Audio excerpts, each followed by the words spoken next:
A ampliação recente da consciência internacional dos problemas globais de conservação ambiental realimenta o debate e os interesses sobre as florestas tropicais úmidas, de modo que a região norte, Amazônia no sentido mais amplo, volta a ser objeto de pressões e disputas geopolíticas que giram em torno das formas de apropriação de sua riqueza, especialmente a biodiversidade, e da sua posição no controle das condições climáticas.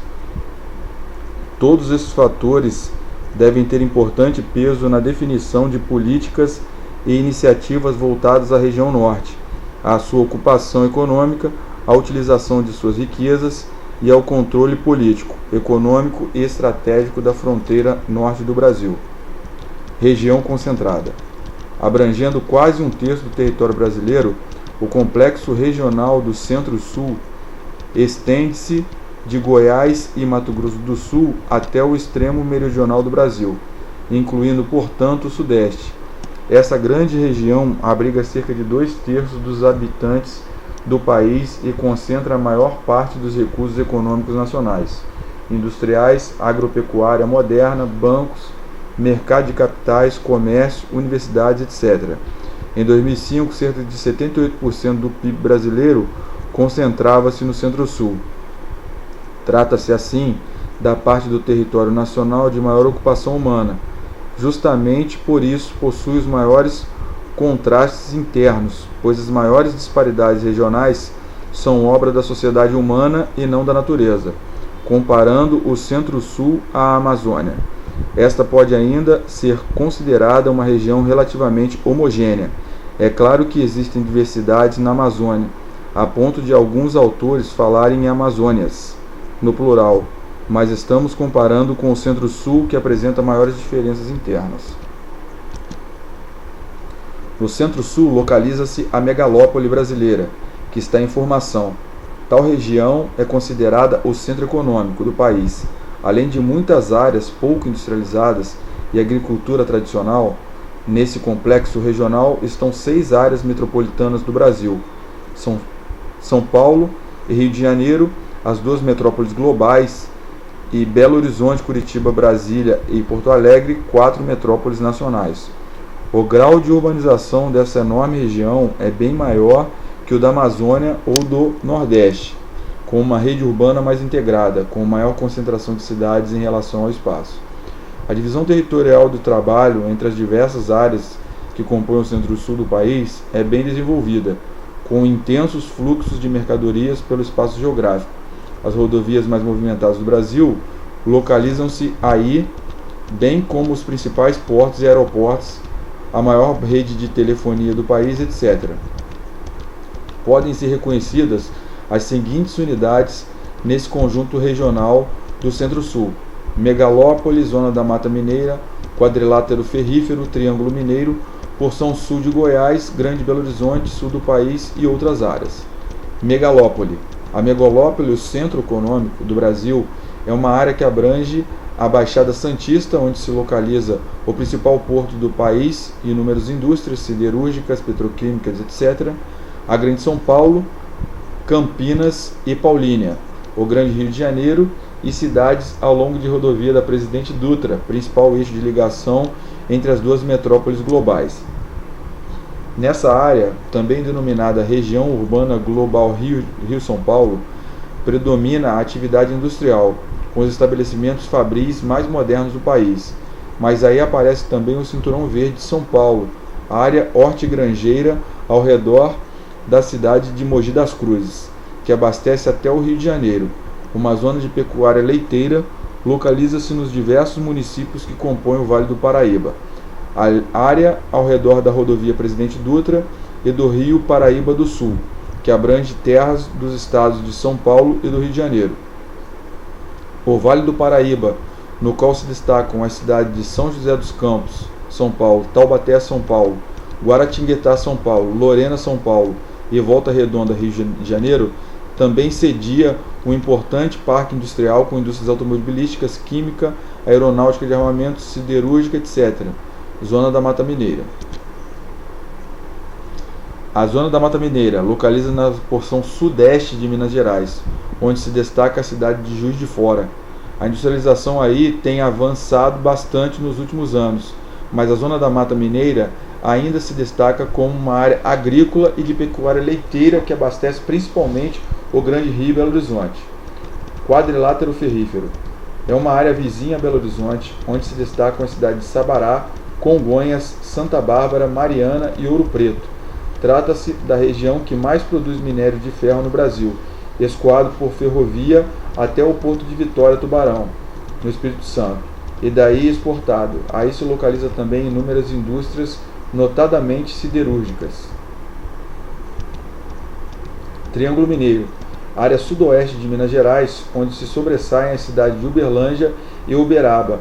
O Triângulo Mineiro é uma região agrícola e pecuarista, com gado de corte, mas onde a atividade comercial e industrialização vem se expandindo bastante desde pelo menos os anos 80. Sul de Goiás, composta por áreas vizinhas a Goiânia, Anápolis e Brasília, a porção sul de Goiás é uma região agrícola que se destaca pelo cultivo do arroz e da soja, além de inúmeras atividades industriais e comerciais. Grande Belo Horizonte é uma área de grande dinamicidade industrial, com empresa automobilística, indústrias metalúrgicas, mecânicas e inúmeras outras. Sul do país. A porção sul do país é uma área que abrange 3 estados meridionais do Brasil, Paraná, Santa Catarina e Rio Grande do Sul, e na qual também se pode incluir a maior parte do estado de São Paulo, que possui inúmeras características comuns a esses estados. Forte presença de imigrantes e de seus dependentes, agropecuária moderna, grande número de cidades médias com indústrias, etc. Pode-se mencionar dentro dessa parte sul do país Campanha Gaúcha ou região dos Pampas, área onde aparecem as cidades de Bagé, Uruguaiana, Santana do Livramento e Santa Maria. É uma região de pecuária moderna com gado selecionado e de agricultura com técnicas mais adequadas, destacando-se o cultivo de trigo, soja e arroz. Vale do Itajaí. Localiza-se em Santa Catarina, onde estão as cidades de Blumenau, Brusque e Joinville. Esta mais ao norte. É uma área de colonização alemã, com predomínio de pequenas e médias propriedades agrícolas que praticam a policultura associada à pecuária. Localizam-se aí inúmeras indústrias têxteis, alimentícias e outras. Região serrana do Rio Grande do Sul, área de colonização italiana e principal centro vinícola do país. As videiras marcam a paisagem em torno da cidade de Bento Gonçalves, Garibaldi e Caxias do Sul, que é também uma importante cidade industrial. Vale do Ribeira. Localiza-se na parte sudeste do estado de São Paulo, ao redor do rio Ribeira de Iguapé. Trata-se da área menos desenvolvida do estado, praticamente sem indústria, e onde se destaca o cultivo da banana e do chá, este introduzido por imigrantes japoneses. Vale do Tubarão, área produtora de carvão mineral em Santa Catarina, inclui a cidade de Tubarão e Criciúma. Outras áreas do Centro-Sul. Existem ainda outras partes dessa região mais difíceis de serem individualizadas ou que sofrem grandes transformações na atualidade. Pode-se mencionar norte do Rio de Janeiro e Espírito Santo, área de ocupação mais antiga do Centro-Sul, com o centro e o norte de Minas Gerais. Há imensos canaviais nessa área. A descoberta e a exploração de petróleo no litoral do Rio de Janeiro e do Espírito Santo modificaram bastante a paisagem regional, promovendo um grande aumento no orçamento de inúmeros municípios em virtude do recebimento dos royalties pelo produto, nos anos de 1990. O norte deste último estado foi incorporado à área de atuação da Sudene, quando recebeu inúmeros incentivos fiscais e atraiu algumas indústrias. Mato Grosso do Sul, área onde se destaca a pecuária de corte e onde os cultivos do trigo e da soja se expandiram bastante nos últimos anos. Destaca-se a cidade de Campo Grande, Pantanal Mato Grossense, área de planície fluvial, banhada pelo rio Paraguai e afluentes, periodicamente inundada pelas chuvas em grande parte de sua extensão. É uma espécie de periferia do Centro-Sul, com pecuária extensiva de corte cujo gado é engordado nas invernadas. ou seja, área de pastagens utilizados para engordar o gado antes do abate de Araçatuba, Presidente Prudente e Andradina, para depois abastecer de carne a Grande São Paulo. Identidade nacional e regionalismos. Matrizes culturais do Brasil. A cultura nacional é resultado da contribuição de vários grupos étnicos que, ao longo da história, passaram a integrar a sociedade brasileira e a contribuir com as suas características para formar as matrizes culturais do Brasil. A miscigenação de diversos povos, o branco europeu, os diversos grupos indígenas, o negro e, posteriormente, no século XIX e XX, com a entrada de imigrantes europeus e asiáticos, formou-se esse povo que pode se ver de diversas outras culturas, ou mesmo diversos povos podem se ver na sociedade brasileira. Formação dos grupos étnicos no Brasil. Mulato, negro com branco, cafuso, negro com índio, caboclo, mameluco, branco com índio, jussara, negro mais branco mais índio, ainoco, amarelo com branco, pardo miscigenado, índio, branco, negro, amarelo asiático. Um povo ou grupo étnico é o termo que se emprega para um agrupamento de pessoas com identidade cultural em comum. Caracterizam a unidade cultural, idioma, costumes, maneiras de se pensar, sentir e agir.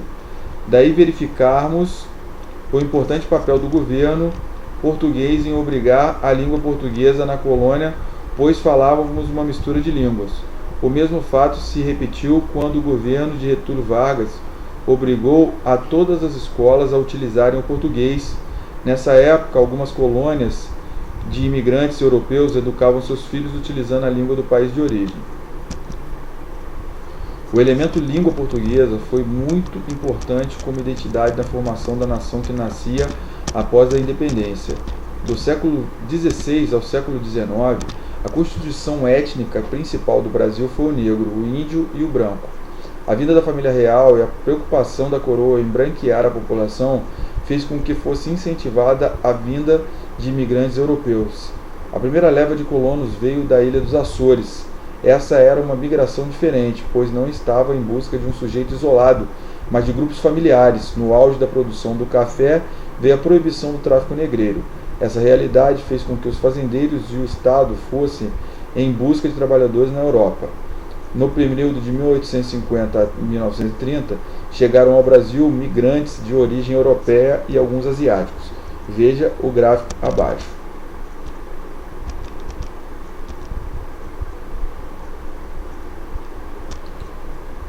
Foram aproximadamente 8 décadas de intensas vindas de grupos de trabalhadores de diversas origens, portugueses, espanhóis, italianos, alemães, libaneses e japoneses.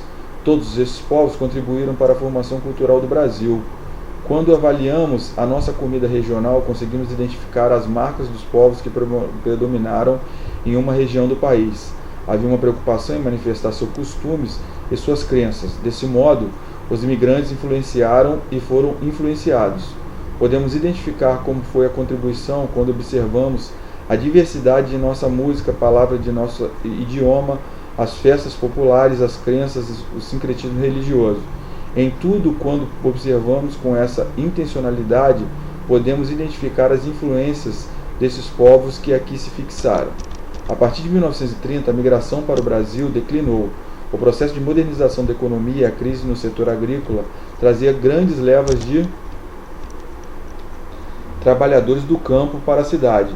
Outra questão que também foi observada foi as ideologias de alguns grupos europeus, socialistas, anarquistas, etc., que passavam a incomodar o governo brasileiro. Os movimentos da classe operária do início do século XX foi marcado pela ideologia dos trabalhadores que vinham da Europa para trabalharem nas fábricas.